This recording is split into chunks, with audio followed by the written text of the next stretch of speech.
Welcome to the Regeneration International podcast. Good day to all from the different meridian. So I am Ethan.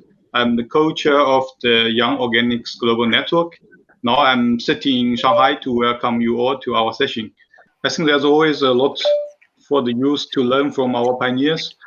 And if you are still doubting yourself, am I in the right direction? I think maybe we can also listen to our great teacher, Konrad Hauptfleisch. And so he will give us the speech on the role of the smallholders and the youth in the food systems. And welcome, Konrad, and our great teacher, and always give us a lot of inspiration. Yeah. Thank you, Li Fang. It's so good to see you again. It's been a while that we haven't met. I haven't been in my third home, which is Asia, now for some months, and hopefully I will be there soon. Yeah, the role of smallholders and youth in the food system. That's what we're talking about today, and how we can do that. You know, when we talk about the role of smallholders and youth in the food system and what we can do to change the food system, I always like to start with a story. I would like to start with some quote, something to give us something to hold on to. We often spend time admiring our problems too much. We have a lot of problems. We have a lot of challenges, but there's a time to step back, take a bigger picture, and start thinking about the solutions. On the screen at the moment, you see a little Spanish quote, which I'm just going to read. And I apologize to all the Spanish-speaking people for my Spanish. It says, "Mucha gente pequeña en lugares pequeños haciendo cosas pequeñas puede cambiar el mundo." And this is a quote by Eduardo Galeano. And some of you might remember it, that I always start my presentation with this, and it was always in English.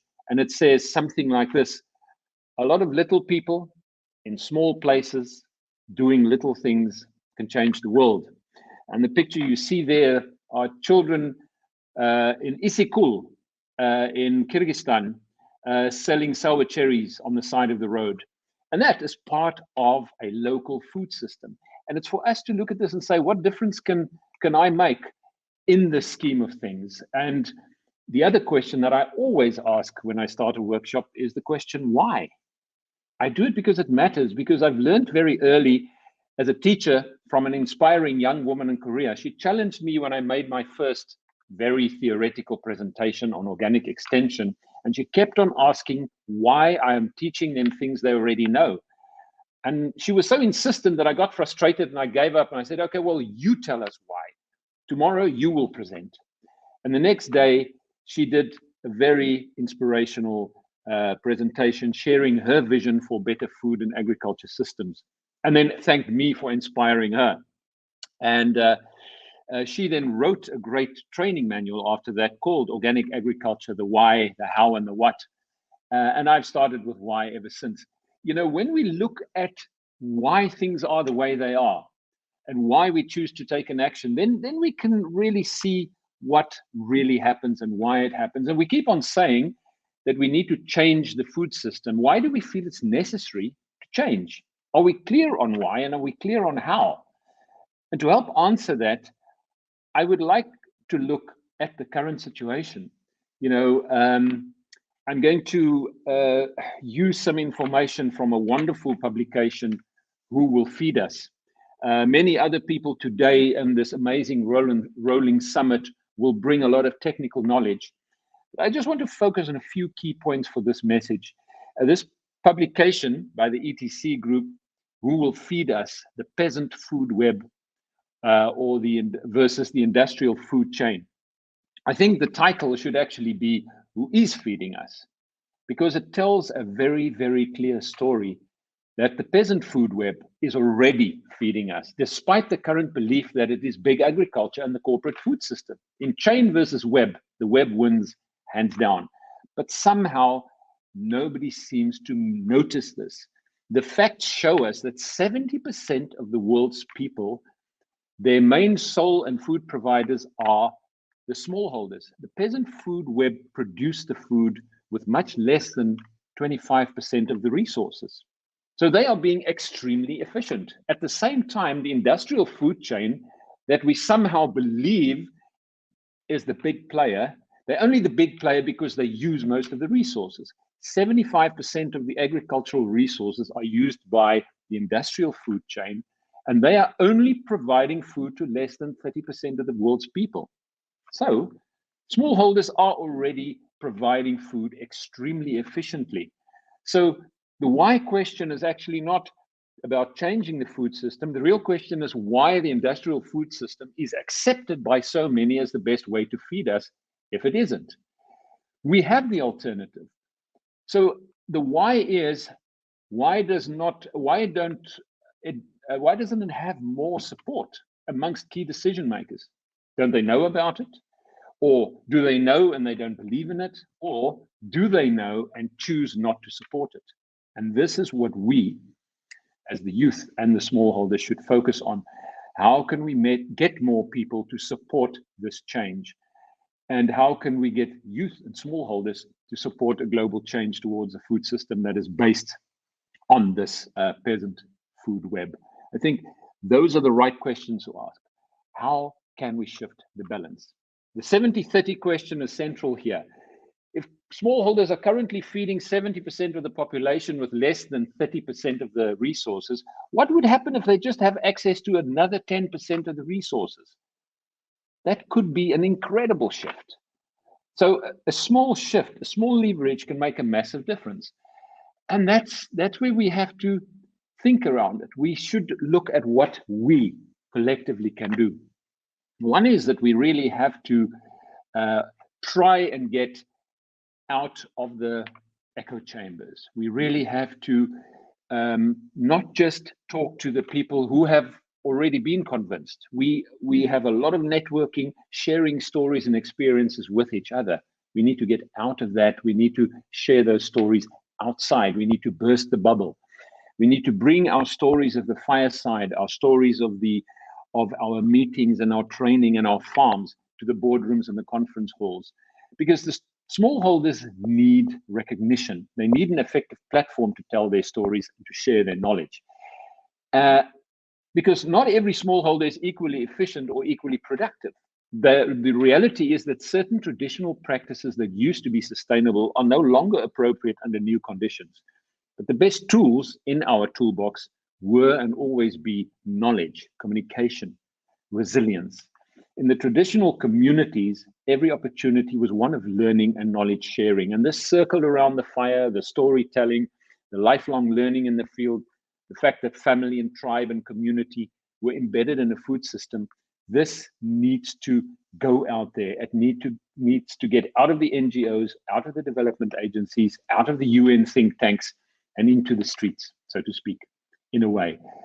And what can smallholders specifically do? I think smallholders must look at this and say, we're doing well. We must keep doing what we are doing well. The ability to grow food in marginal soils in difficult circumstances with limited resources. That's a very inspiring lady on the picture there that I met 2,500 meters up in Ethiopia, growing some amazing food. Is not to give up and to learn how to do the things that they're not doing that well better, to learn new skills, to be open to new skills, to be continuously adaptable. It's, to me, very important that everybody should also increase and improve their level of organic knowledge. In our organic definition, it says it very loud and clear. Organic agriculture combines tradition, innovation, and science to benefit the shared environment. So smallholders can do well to improve the adoption of appropriate innovation and technology and scientific development to address the challenges. And finally, I think a very important thing is to increase their understanding of the food system beyond the farm gate or beyond the village crossroads. The global village is a reality, and the industrial food chain is becoming so dominant in so many parts of the world is because they dominate the discourse. They dominate the conversation at the highest level, pretending to speak for all of us. And the peasant food web needs to learn what they don't know and become part of that discourse at every level. Eating is an agricultural act. So the role of us, what we must also understand is that we are all eaters, and the eaters are in government, the eaters are in the universities, they are in our families. Many little people in many little places that can change the way they eat, change the food system, support the peasant food web, and move forward. So the smallholders on the one side, and smallholders are not small, they are amazingly big. And then the youth. You know, youth and smallholders, they're not mutually exclusive. Many young people are farmers, and hopefully more of you will be. And the youth are also eaters. They are also people who can make a decision to purchase, to consume organic food coming out of a short supply chain that empowers smallholder farmers. And every young person can make the decision to grow organic food. I looked up a lot of quotes as I was preparing for this speech, and also got one of Greta Thunberg, where she said, we cannot solve a crisis without treating it as a crisis. That is real. We are in a crisis situation. We have an ecosystem crisis. We have a climate crisis. And if the solutions within the system are so impossible to find, then maybe we should get out of the system and change the system itself. And I think this is where the youth can really make a difference, because they can use their ability to engage with the new media in a way that us old fogies can't always do. My thumbs are not nimble enough anymore to message as quickly and as nimbly, and our brains are not as nimble. I think that connection to the cyberspace and the way that we work these days, engaging with that also the farming communities, listen to them, hear their voices, share their stories. Very simple. Eat organic. Put your money where your mouth is. And if you're able, be a farmer yourself. If not, support them through your purchasing actions. And then obviously join organizations like the Organic Youth Forum, if you haven't already. It is amazing what these young people are doing, how they are mobilizing, especially in Asia. And if you're out there, join, connect. You know, we often have this thing, we say, it's too difficult, it's too complex. But actually that complexity and that multifaceted part of the food system is what makes it so amazing, because there are opportunities for all. If you're not a farmer, if you are not a teacher, whatever your skill is in marketing, supply, communication, scientific research, you can choose to use that skill to help us develop the food system that will feed us into the next millennium, so that we can grow food that doesn't cost the earth. The peasant food web is efficient, it is effective, and it is feeding 70% for us, but it isn't perfect, and it isn't recognized for its true value. So it's up to all of us to support it, to promote it, and to ensure that we are growing and consuming food that will not cost us the earth. I would like to stop there. I would like to end there with a last thought from one of our earliest pioneers, Masanobu Fukuoka, saying that the ultimate goal of farming is not the growing of crops, but it's the cultivation and the perfection of human beings. And that is what us people, us little people in little places, can do to change, to support the existing functional food system of the peasant food web. Thanks so much. Thank you, Teacher Konrad. I think it's always very motivative, and I think after your class we formed our youth forum, and I hope after this speech many of the young smallholders and who are participating in this smallholder-based food system will get inspired again and keep their work forward.